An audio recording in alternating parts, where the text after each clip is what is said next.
All right, guys. So, like I promised, the last example, somebody pointed out, it would be kind of difficult if these had to be in a certain order because there's nothing that would tell you what order they have to be in. So thankfully, it doesn't matter. The grouping that you create here, I desperately want you to understand this. If I can take these three terms and make it into four, I'm allowed to do grouping, and grouping is relatively easy. I feel comfortable saying that. Right? Compared to some of the other ones, it's relatively easy. The only numbers that will make it work, though, are the numbers you find by doing this process. You with me? Because I can break that 11 up into 5 and 6, 8 and 3, negative 12 and 1, but the only things that work is negative 4 and 15. It shouldn't matter what order they're in. So if I take that same thing and break up the 11 in the opposite way, 15x minus 4x instead of minus 4x plus 15x, right? It should still work. So this is the heart of the surefire method. It says take the middle term, break it up into two, so that overall you have 4 terms, bam. So then you think, okay, how the hell do I get those two numbers that will work? By this process. That's the connection, right? Surefire says get 4 terms you can group. Sounds good. Oh, I got to do this process to find the numbers that'll work. Okay, so that's the connection. So we found those two numbers earlier. What if I would have put them the other way? Well, what comes out of those two there? 3x. 3x, cool. So we went to 3x, 2x, just a 5. 5, I like it. Those are both negative, so I bet you have to take out a good. A negative and a 2 comes out. So they both become positive now, right? 2x. These are the same. Now notice, I'm going to end up at the same place. In fact, what's the answer here? 3x minus 2, 2x plus 5. Isn't that exactly what I got over there? Yeah, buddy. Yeah, buddy. Notice that here the 3x minus 2 is on the outside. Do you see that? And over there the 3x minus 2 is on the inside. It doesn't matter. At the end, they both get in the right place there. That comes out into one piece. So no, it doesn't matter what order they're in the middle, thank God. That isn't one extra thing you have to memorize. Just put the numbers in there. Group it, it'll work. That's why it's called surefire method. Yes? Does that happen because the numbers that are being substituted over there are all factors of the outer two? So it doesn't matter really which order they're all in? It's more a property of grouping.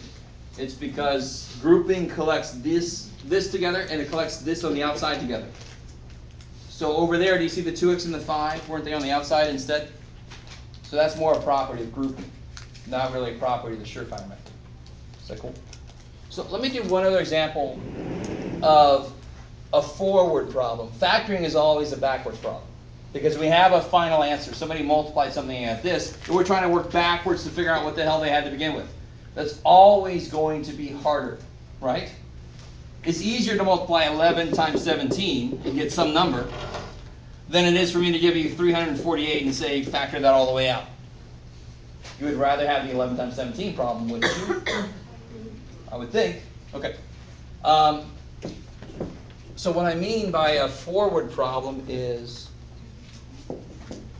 go with me for a second here.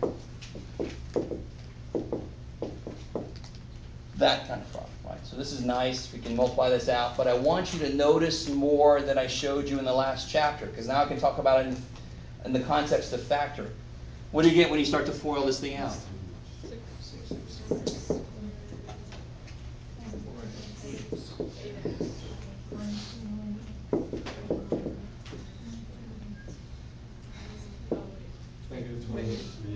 7 and 4. All right, so you get 6x squared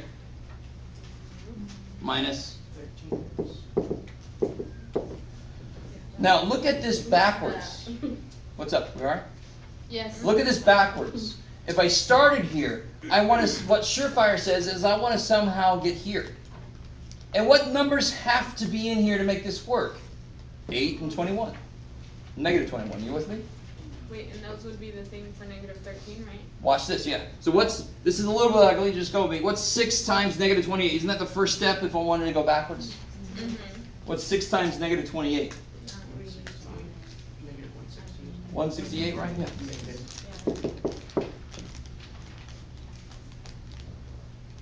Now, here's the cool thing. You could take a while, because there's a lot of factors of 168, but what's 8 times 21? They are factors of 168. If the 21 is negative, they add up to be negative 13. And you see, that's why those numbers. So what would be the next step going backwards? I would split this up like that, and of course, I would group it to get this, wouldn't I? Yes. So Surefire takes this whole process and just goes directly backwards. It says, okay, I got to do this first to figure out what was here. Because the minute I add 8 and negative 21 and get negative 13, do I know what they used to be there? I have no idea. They're gone now. It's now in one number. That process tells me what was here. And then I group those to keep going one step back. Let's do another one. Let's do a factoring problem. I was kind of hoping that would help out. In the middle are not 7 and 4 anymore, right? 7 and 4 make 28, but they don't make 13, right? And that's because these numbers have been affected by these numbers. So, let me see if I can make up another one. Let's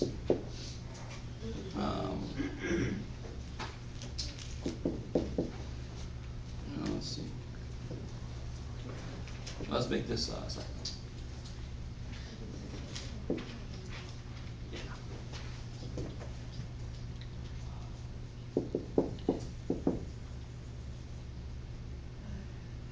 All right. Of course, I'm trying to make it work. All right. So the first thing you always try is you hope to God maybe you can get an 8 out, or maybe even something smaller to make the numbers easier. But again, your evil teacher didn't let that happen. Right? So what's your first step here? Multiply the 8 and 9. Good. And the steps you would take, because I want you to realize, on the test, I'm going to have all these factoring methods we're learning all mixed up. So the hardest problem about mathematics in general, I hear this all the time, is when do I do what? So that's why I'm desperately trying to get you to understand. If you see 3 terms, you say, oh, is the first number a 1? If it is, oh, good. It's quick. If it's not, oh, crap. Okay, a few more steps. If there's 4 terms, you group. If there's 2 terms, you're going to learn what to do with that next. All right. This. So the first step here, like you guys said, was multiply the 8 and the 9. So now I need 2 factors of 72 to make 18. 8 and 9. 12 and 6, good, right? And you can certainly sit there at 72 divided by 2, divided by 3, divided by 4, divided by 5, divided by 6. Oh, cool, you got it, 12 and 6. Or, again, you can make like 11 and 7 add to 18, but they make 77. 12 and 6 make 18, and they do make 72. Cool. Either way you want to do it to figure out those numbers. What do I do with those 2 numbers? Substitute them for the 18. Yeah, break up this. And just to make sure you guys understand this, if I do this, what have I done wrong? You didn't put that in. Yeah, 12 and 6 don't make 18x. Just don't forget, you always put whatever the hell variable's there, you got to put it there. Because this has got to be the same as this.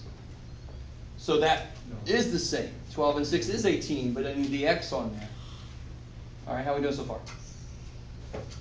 Okay, we're all yawning. I understand. So now what do I do with that?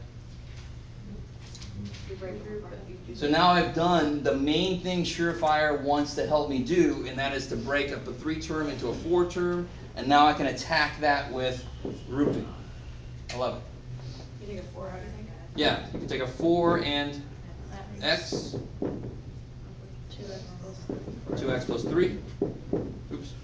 And out of here can come 3. I can't, oh, that's what I did wrong. So it's 4x plus 3. X plus 3. Coolness. I like it. Now, I want to say this, I haven't said this earlier than this. if you have another method that some other teacher has shown you, you can use it. There is a specific method that I do not want to see used unless you can explain to me why it works, and it's called the bottoms-up method. I've heard it, but what is it? You don't want to learn it because I'm not going to accept it. I won't do it. Because it hides the math. It works. So if you explain, if you see it and you can explain to me why it works, I will let you use it. That does not mean memorizing somebody else explaining it to you, because I will grill you on it. Right? I don't like this method. It works, but it doesn't have any of the. You don't really do it yourself. It's sort of like using a calculator when I need you to do it with your brain. So just in case that comes up, in case somebody tries to show it to you, they can show it to you, but let it go. I need to see some work. All right? So now I've gotten a lot of people interested, which is the unfortunate part of making that announcement. They're like, I'm going to find this thing out. Just don't show it to me on a test. Yeah? Are you good? Okay. I have a question. Yeah. With the 4x plus 3 and then 2x plus 3, you can't take anything else out? You can't, like, take a 2x out or something? Can you take anything out of here? I don't know. No? Do they have anything in common? No. So you Okay. can't, and they can't take anything out here, right? Okay. Okay. Because they look But you similar. can't, these are not together, are they? Yeah. Yeah. Okay. All right, guys, so let me, I'm going to give you several problems to try to do. You can do it on your own or with some other people. And while you guys are working, I'm going to pass out this sheet. There's a couple of methods we haven't talked about yet, but I want to at least give it to you so you can look at what it looks like. So try these problems out here. Jeff, is there one method that works on all of them? No. No. How many Hmm? How many methods? There's basically GCF we've already learned. Grouping is for 4 more terms. The surefire and the, if the first number is a 1, we call that trial and error, just because you got to figure out the 2 numbers that work, right? So there's GCF, grouping, surefire, trial and error, and then there's the things that deal with 2 terms that we haven't learned yet. So there's 2 more factoring methods to learn. Yeah, and that'll be it. Just that many. But there's not one grand unified theory of factoring, sorry. So let's see.